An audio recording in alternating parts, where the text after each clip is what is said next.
kind of found objects.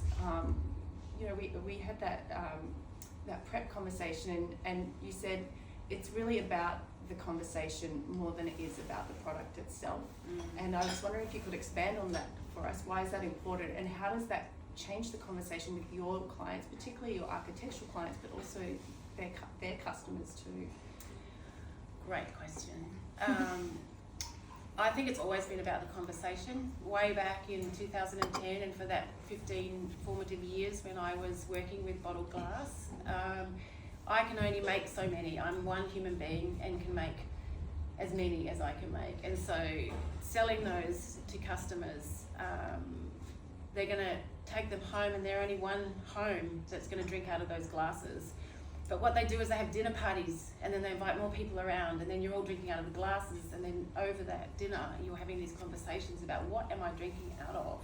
Oh, it's an old beer bottle. And at that time, if you can imagine, 2010, 15, there was this big sustainable movement where people wanted to work or live with reclaimed materials. And it was then that I really realised that what I was doing was the conversation was much bigger than the product. And I think what we have here is we have 3 elegant, exquisite pendants in a public forum. So that's what can happen in architectural buildings and in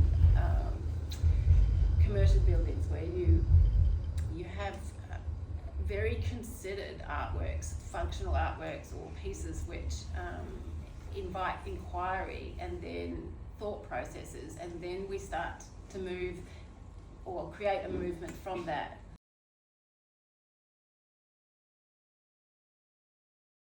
So there are a few directions that didn't work, weren't there? And then you arrived at a very specific.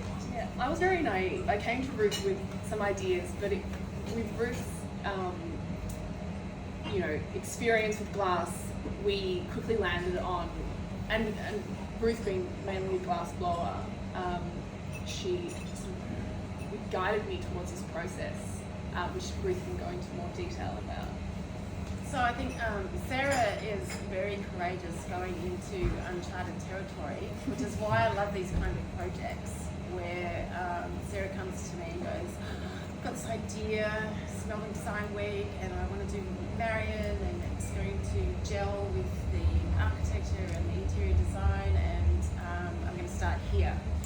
Now over here was not really possible, but it was a starting point, and it's very important for people like Sarah to come to me at that starting point. Otherwise I can't really collaborate in the best possible way. Like, as a glass blower of 35 years experience, I know the material, and I know what it's capable of, and I know what it likes to do, and I know how to work it in the most efficient way. And Sarah said, I want to do reclaimed bottles, and that's the most important part of my design. So then I went, well, we're going to get rid of all of these ideas, Sarah, because they're not going to work. Reclaimed bottles don't do that. They just don't.